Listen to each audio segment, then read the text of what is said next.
பார் முழுசா clips, கியா மாறி இருக்கிறவன் episode, bar. Out there, if there's a Christian indie and who's kind of juggling between the fact that he has 5 listeners, but he wants the reach, but he also wants to stay on track, how would you balance that out? Because there's also making songs more sound not Christian-y in order to do that, to get that kind of an audience, to make your song reach out there. So what's the kind of balance that you can probably strike? To put that into perspective, okay? Have you heard of this artist called Ravi Bharat? Yeah. Right? So at that point of time, people are writing songs, scripture-based. They would take the scriptures and then make it into a song, and that was a system that they followed. But here came a person who started writing totally concept-based, but still it's the scriptures, as you said. So Ayatama was a song. yeah. Right? So that song really brought in an idea of, are you prepared for his coming?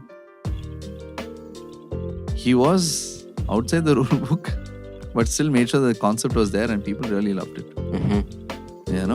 So that is like so very important for us to understand. What is it that you want to convey? And how you want to convey it. So in this sense, you would say message over marketability. Yeah. That has more meaning in the faith-based. Right. Makes sense. So where concept is there and you're still sticking to the word, and you play around with that to make sure that the reach is there. So that is what he did as an independent artist. So that really, I think that would be the right example for what you asked for.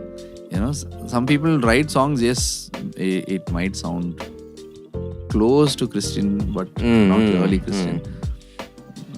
To get their market, don't know with what. One thing is, we know a lot of songs where people give the background to the song and then we understand. But there are thousands of artists who put up the song, but their story never comes out of why they've written the song. So we will never really know why and what made them write that song.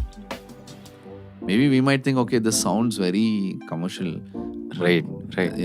But we don't know in what situation that he wrote the song. Correct. Then when it came to the music producer, he gave a touch to it which made it sound commercial. You'll never know, right? So it depends. So many layers of whatever has happened, and the output might be like this.